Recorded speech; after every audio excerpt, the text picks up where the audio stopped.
When no one is with you, just say, Parvati पतये हर हर महादेव।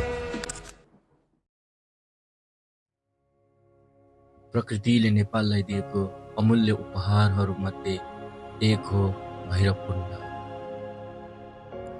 समुद्र सतहबाट 41 से 30 मिटरको उचाइमा रहेको यस भैरवकुण्ड सिन्धुपाल्चोक जिल्लामा पर्दछ। यस कुण्डलाई आमा छोमेन पोखरीहरूको आमा पनि भन्ने गरिँदो रहेछ।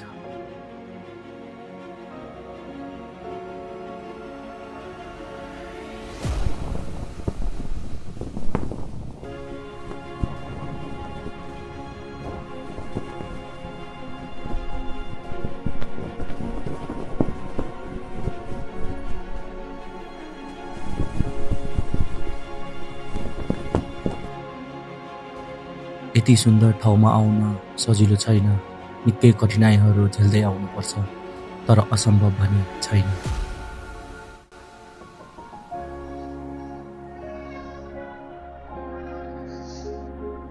Hello guys, welcome back to my channel है त। अब हजुरहरूले हेरिहाल्नुभयो, म चाहिँ आज भैरवकुण्ड जाँदैछु, सिन्धुपाल्चोक जिल्ला।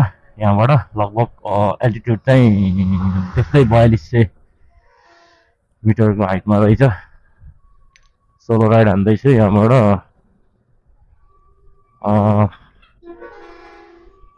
इन्ट्रोडक्सन दिने बिर्सेर, मेरो नाम चाहिँ सागर है त गाइजहरू। म चाहिँ फुल टाइम चाहिँ बेरोजगार, पार्ट टाइम चाहिँ भ्लगर है त। हल्का रमाइलो।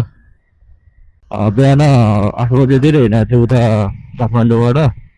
लगभग दगलाङसम्म नै 100 किलोमिटर कभर गर्नुपर्ने रहेछ। त्यहाँबाट अझ लिस्टिकोट हुँदै माथि बगाम हुँदै माथि पुग्नलाई त अझै धेरै नै लाग्ने रहेछ। आज कुनै पनि हालतमा चक्कर मकर चाहिँ पुग्नै पर्ने हुन्छ। अब किनभने त्यहाँको दाइहरूसँग फोन कन्ट्याक्ट राम्रो भएको छैन, टावर आउँदैन रहेछ। अनि त्यहाँ टाइमै पुग्न पायो भनेपछि ओ माका के हो यो।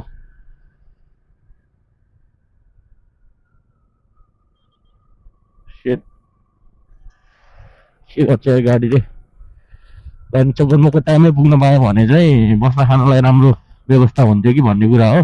त्यसपछि त्यहाँ यदि राम्रो व्यवस्था भएन, बस्ने खाने ठाउँ पुगेन भने फेरि तल बगामा आएर बस्नुपर्ने हुन्छ नि त।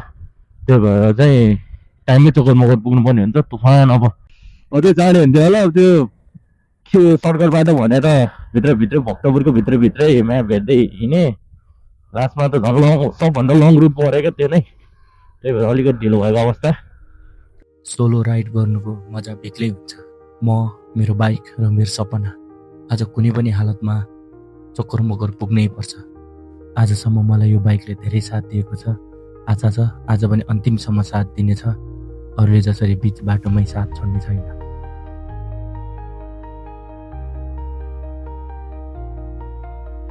भैरवकुण्ड जानको लागि काठमाडौँ हुँदै भक्तपुर हुँदै काभ्रे हुँदै सिन्धुपाल्चोक पुगेर भैरवकुण्ड पुग्न सकिन्छ। र अहिले म ठ्याक्कै दोलालघाट बजारमा आइपुगेको छु। यहाँबाट अझै यात्रा धेरै नै लामो छ।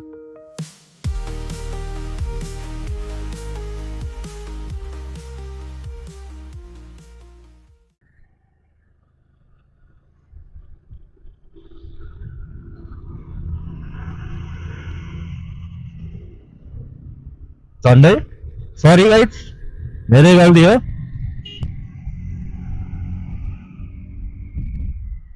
सरी भन्न चाहे।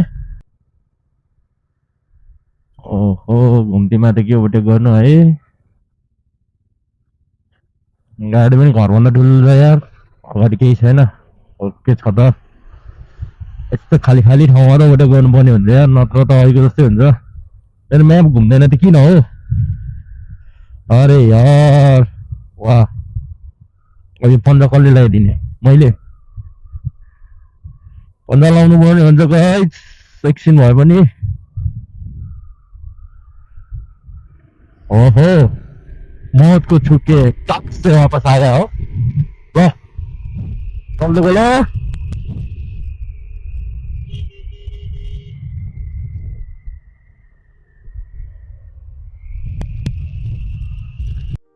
अरनिको हाइवेलाई पछ्याउँदै दोलाल घाटलाई छोडेपछि सुकुटे बजारलाई पनि छोडिन्छ। 12 बिसे लगायतका अनगिन्त्यौं ठाउँहरूलाई पछि पार्दै म पुग्छु दाक्लाङ। डाक्लाङ जुन भैरवकुण्ड र तातोपानी नाकाको लागि छुट्टिने चोक हो। त्यसैले म यहाँबाट सिधा नगइकन भैरवकुण्डको लागि तलतिर लाग्छु। गाइजहरू म चाहिँ अब दक्लाङबाट तल झरिसकेँ चोकर-मुकरको लागि। त्यहाँ दाइहरूले पनि भन्दै हुनुहुन्थ्यो अब 1.5-2 घन्टा बिस्तारै गयो भने 2 घन्टामा चोकर-मुकर पुगिन्छ भन्नुभएको छ। बिस्तारै जाउँ, 2-3 ठाउँ चाहिँ अलि रफ छ अरे बाटो, मजाले पुगिन्छ भन्नुभएको छ। यता ठ्याक्कै दक्लाङबाट तल लागेपछिको आउने पुल भएपछि सायद म जात्रा लाग्छ भोटिको थियो होला। दामी छ सिन चाहिँ होइन, यहाँ चाहिँ हावा त्यस्तै छ। केही छैन, अब बाटोमा भेट्नु है त गाइज। ल अब चाहिँ अप्रोच सुरु भयो गाइज होइन। अब त्यो दाक्लाङबाट तल झरेँ म। त्यहाँबाट चाहिँ अब लगभग 2 घन्टा भन्नुभएको छ। 2 घन्टामा बिस्तारै गए पनि 2 घन्टामा चोकर-मोकरै पुगिन्छ भन्नुभएको छ। लगभग अब 1 बज्यो, सायद 3 बजेसम्ममा पुगिन्छ कि भन्ने चाहिँ आशा हेरौँ। 2-3 ठाउँ बाटोहरू खतम छ अरे, 2-3 ठाउँमा चाहिँ चिप्लिनु सक्छ भन्नुभएको छ। अब अलि हाई अल्टिट्युडमा गएपछि फेरि बाइकले नतान्देला भन्ने टेन्सन मात्रै हो, अरू खासै छैन। अनि अलिअलि चाहिँ स्पोकेटले दुःख दिइरहेछ, तर सायद त्यो ट्रेक चाहिँ कम्प्लिट हान्छ होला हाम्रो राजाले पनि। अब मलाई जस्तो लाग्यो यति उकालो होला, सेम यो चाहिँ हाम्रो यताको नाका पनि रसुवा नाका जस्तै रहेछ, सेम टु सेम त्यस्तै छ। रसुवाबाट पनि मेन हाइवे त्यस्तै छ, त्यहाँबाट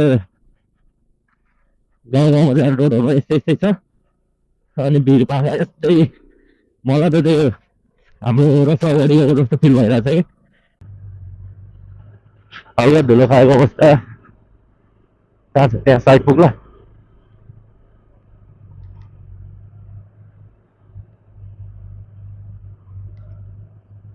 खै दाजुले त साइडै दिनु भएन, त्यो के हर्न मर्न पर्ने अम्बो। ल ल उकालोमा के साइड माग्नु भनेर बसिदिएको, ओह्रालो भन्ने ठाउँै छैन, जहाँसुकै यस्तै होला। ओहो पिच पनि हो कि यो, हल्का पिच रोड पनि रहेछ। ल ढलान ढलान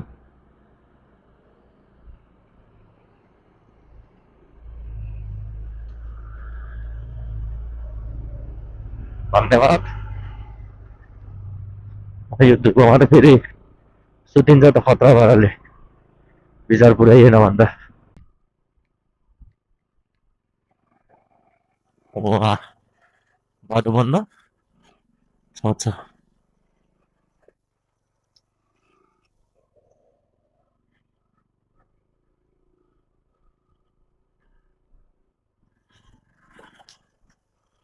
टमाटरमा काम चल्दैछ।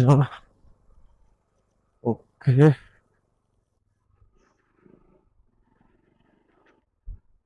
उनीबाट जाउँ, छेउबाट गिट्टी गिट्टी बाइक फस्यो भने अनि नतान्न सक्नु न ठेल्न सक्नु।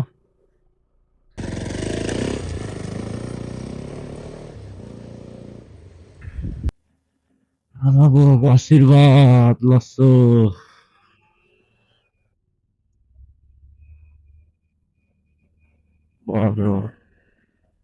धुलो त मिठो खाइयो त यार।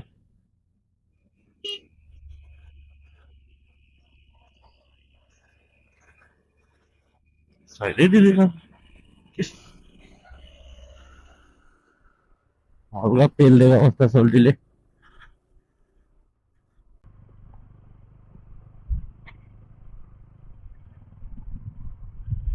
मन्दिर बजार रहेछ, यसलाई नबस्नु, हल्का समयको अभाव। ल गाइजहरू हाम्रो वहाँ अगाडि बाटो छेकिरहेछ, छोड्यो। वाह thank you bro, thank you.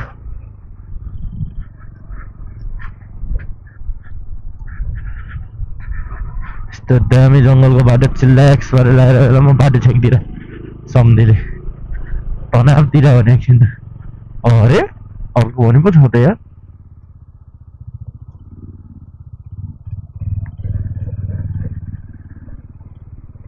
हल्का गुनासे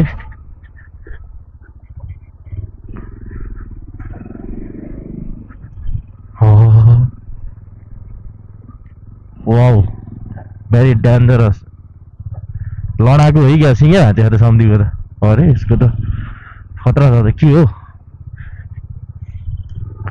लेगाली याक याक नभनौँ गाई लेगाली गाईहरू यस्तो हुन्छ यस्तो लेकमा यस्तो दामी रोड यार धेरै राम्रो ओहो सर्दो पुरै सनबाट हानिदिरहेको त सम्धिले त पुरै बिच रोडमा थिएर के हो पारा यार एरिया भनेपछि त दादा भन्ने जो पनि भाडै छेकेर बसिदिने है ओहो छगाममा चाहिँ आइपुग्यो हामी छगामभन्दा माथि होला बगान दामी गेट ल मिठो वेलकम टु छगाम छगाम चाहिँ आइपुग्यो त हामी ल अनि योभन्दा माथि चाहिँ होला बगान सायद कस्तो दामी अर्ग्यानिक पानी खाने ठाउँ छ यार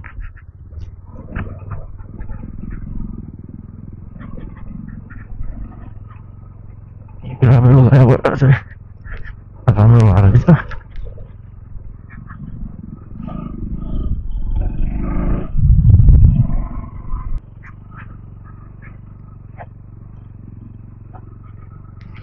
यता पनि उता पनि गुम्बा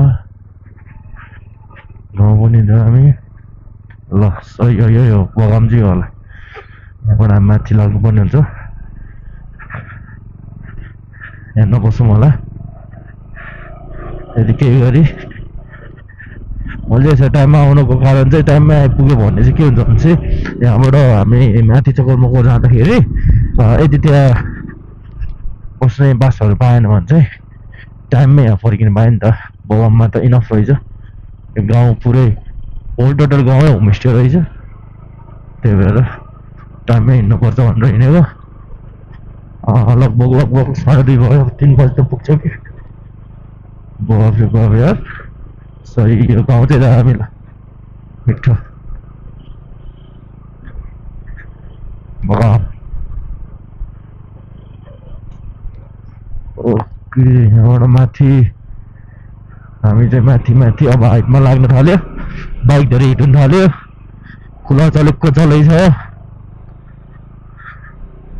अब झन् चिसोमा कस्तो हिट हुन्छ हौ झन् कुल हुनुपर्ने त हल्का अल्टर छ है यहाँ बाइक पनि मभन्दा नि बेसी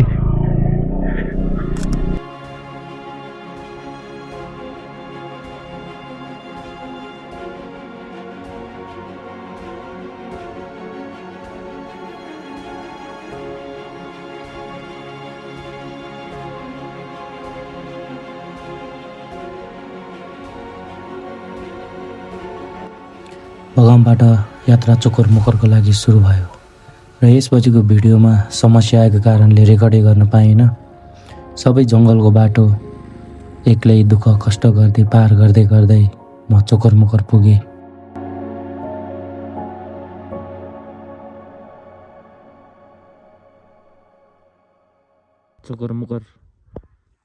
चोकर मोकर चाहिँ यही है यहाँ टन्नै होमस्टेहरू छ अहिले नयाँ बन्दैछ यहाँ माथि टुरिस्टहरू पनि छन् होइन यहाँ माथि कोही बनाउनलाई जब खाँदैछ यहाँ यही चक्कर अझै बादल लागिरहेछ ल अब चाहिँ म आनन्दले बसिरहेको छु घुमिरहेको चाहिँ यहाँको सिनहरू यस्तो छ है अब भोलि माथि कुण्ड जाने बाटो चाहिँ यही हो यो सिँढी बाटो हुँदै जानुपर्ने हुन्छ चोकर मोकर होमस्टेहरू चाहिँ त्यहाँ टन्नै छ अहिले बादल लागेर देखिरहेको छ होइन टन्नै छ होमस्टेहरू जस शनिबार र आइतबार शनिबार शुक्रबारको लटमा चाहिँ लगभग फोन गरेर आउँदा राम्रो प्याकै हुने रहेछ अरू बेला चाहिँ खाली हुने रहेछ अरू बेला खासै त्यस्तो टेन्सन छैन होइन यहाँबाट यता यस्तो भिड छ पुरै हिउँ पनि छ त्यहाँ अलिअलि माथि है पाहाड यस्तो छ म यहाँ आनन्दले बसिरहेको छु यहाँ ठ्याक्कै म 3:30 आइपुगेको थिएँ खाजासाजा खाएँ अनि बसेँ अब एकछिनमा तल झरेर मस्त रेस्ट हान्नुपर्ने हुन्छ भोलि बिहान नानी उठेर तुफान भएर कुद्ने सिधै गाइस ल अब सबै खाइबिसकेर काम सकेर सुताइ हुन्छ अब दह्रो भोलि बिहान 8:30 जानुपर्ने हुन्छ अब चाहिँ म सोध्छु गाइजहरू यस्तो छ मरत अनि मजा चिल्लाक्स गरेर आएको ताप्यो खाना खाइयो अब गुड नाइट भोलि बिहान भेटौँ ल गाइजहरू म चाहिँ बिहान उठेर पुरै रेडी भएर घर कुद्नको लागि होइन ट्रायल चाहिँ यस्तो छ सिँढी बाटो रहेछ पुरा अब कहिले 5 बजी यहाँबाट कति टाइम लाग्दो रहेछ हेरौँ अब हाइटमा अलिक इभन लेभल कम हुन्छ टाढो पनि हुन्छ बिस्तारै हिँड्नु पर्ने हुन्छ हामी अरू त सबै हिँडिसक्नु भयो लगभग धेरै टन नै आउनु हुँदो रहेछ यहाँ तर बगानमा बस्नु हुँदो रहेछ बिहान 3 बजे नै गाडीमा आउनुहुन्छ सरलाई भेट्नु पर्ने हुन्छ मैले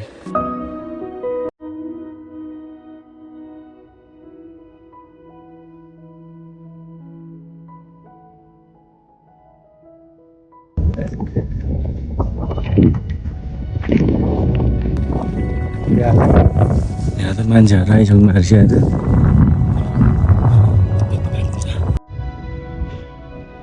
लेक यस्तो पुरै फ्रोजन छ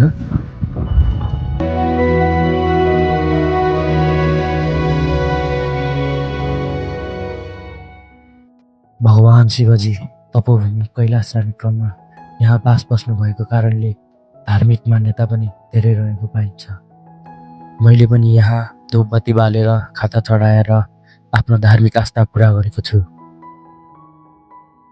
माथि पुगेर थाहा भयो सफलता चिच्चाएर होइन शान्त भएर भगवानलाई धन्यवाद दिँदा महसुस हुन्छ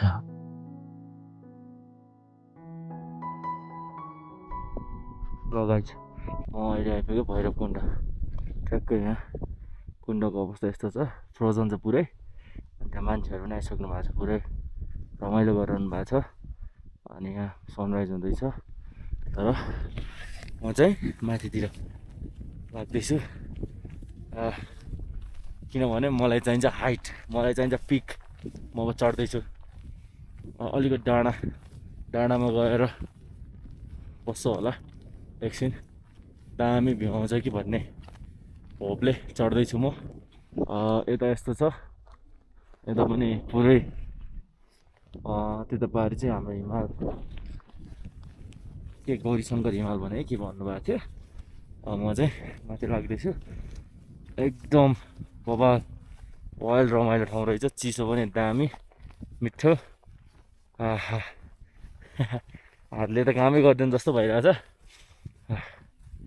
अस्तिको हप्ता हिउँ परेको थियो सायद त्यति बेला आउनु खोजेको थिएँ हल्का मिलेन यसपालि मिल्यो आइयो हिउँ चाहिँ छैन रहेछ तर केही छैन यो चाहिँ सबै तपाईँको चौरीकोटहरू रहेछ पुरै चौरीकोटहरू अब असार लागेपछि डाउन हुन्छ तलबाट माथि यो हुँदै पुरै माथि हुँदै चाइनाको सिमाना बोर्डरसम्म पुग्नु हुँदो रहेछ चौरी बोकेर याक लिएर अब कुन चाहिँ चढौँ भनेर म सोच्दैछु यो चढौँ कि त्यो चढौँ ओके ल गाइजहरू जुन चढे पनि हाइटमा पुग्नु पऱ्यो हामी त्यही हो एक्लै हिँड्नुको मजै बेग्लै छ चिल पाराले हिँडिन्छ चिल्लाक्स पाराले बसिन्छ रैला हानिन्छ एक्लै होइन गाइजहरू यस्तै हो अहिले लगभग 40 to 100 मिटरको हाइटमा होला पुरै डेन्जर चिसो छ चिसोको कुरा गरिसाध्दै छैन होइन यस सजिलो रहेछ ट्रेक तल प्रायः मान्छेहरू बगान बस्नु हुँदो रहेछ बगान बसेर बिहानै 3 बजे गाडी या बाइकमा माथि चक्करमा गराउनु हुँदो रहेछ तर कोहीको प्रायः चाहिँ चक्कर मकर पनि बस्नु हुँदो रहेछ म चाहिँ चक्कर मकरै बसेँ त्यहाँबाट म 5 बजे हिँडेँ ठ्याक्कै 6:30 1.5 घन्टामा कुण्ड नै आइपुगेँ। अन्त बत्ती सत्ती बालेर घुम्यो अनि म माथि जाँदैछु। यस्तो दामी ठाउँ छ यार।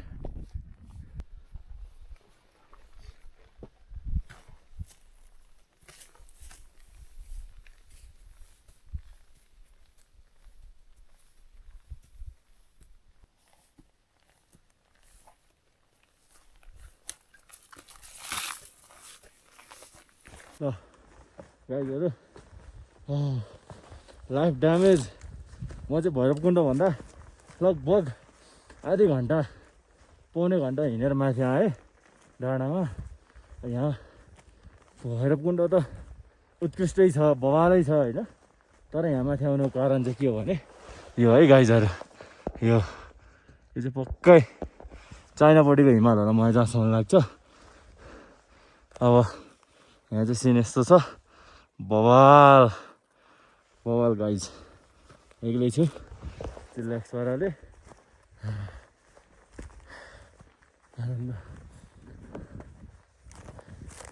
ट्रेकको मजै यही हो क्या, आफ्नो लिमिट पुस गर्नु पऱ्यो। लिमिट पुस गरेर यस्तो ठाउँमा आएपछि झन् बवाल। गाह्रो हुन्छ, सबैलाई हुन्छ, मिलाएर चढ्नुपर्ने हुन्छ सबै कुरा। दामी भ्यू। तर अब भैरवकुण्ड पनि बवालै छ, त्यहाँ मान्छेहरू पनि बवालै आउनु भएको छ। सब साडी आएर टिकटक बनाउँदै हुनुहुन्छ। म चाहिँ माथि चढेँ। अब यहाँ धेरै टाइम बस्दिनँ, आनन्दले यो हेरेर अनि त्यहाँबाट म पनि फेरि तलै झर्छु। भैरवकुण्डमा केही टाइम बस्छु अनि फेरि सिधै तल, अनि त्यहाँ चक्करमक्करबाट फेरि काठमाडौँ। दामी छ, दामी। ल मरत ल गाइस, म चाहिँ त्यसरी हिँड्दैछु माथि। यहाँको नाम मैनरी हो होइन गाइस। अब यसरी हिँडेर कहाँ आइपुग्यो भन्दाखेरि चाहिँ एकदम टपमा, टप अफ द भैरवकुण्ड। कुण्ड त्यहाँ तल छ, बादलमाथि म, यता हिमाल, चारैतिर 360 भ्यू एकदम दामी। यसकै लागि हो गाइजहरू म दुःख गरेर यहाँसम्म आएको। म तपाईँहरूलाई पारिपट्टिको भ्यू पनि देखाउँछु है।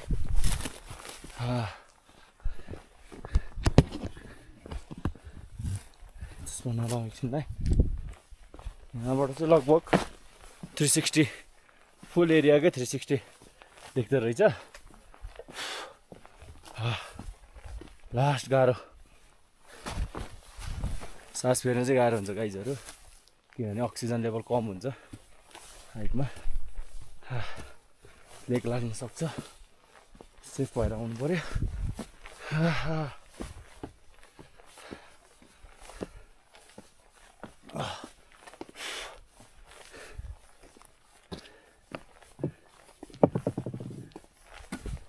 है यता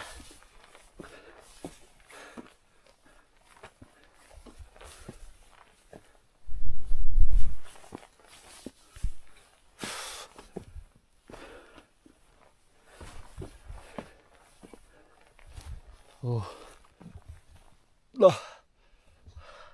यहाँबाट चाहिँ यस्तो छ, हिमालहरू पुरै दामी देखिन्छ। यहाँबाट यस्तो भिड छ,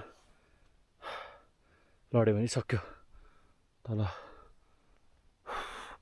गाउँै गाउँ बवालै छ, बवालै।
जब यी चिसा हावाहरूले शरीरमा स्पर्श गर्छ तब लाग्छ प्रकृतिले भनिरहेछ थाकी चाहिँ अब आराम गर। हामी फेरि भेट्नुपर्छ अर्को भिडियोमा, त्यसैले अहिलेलाई यति नै।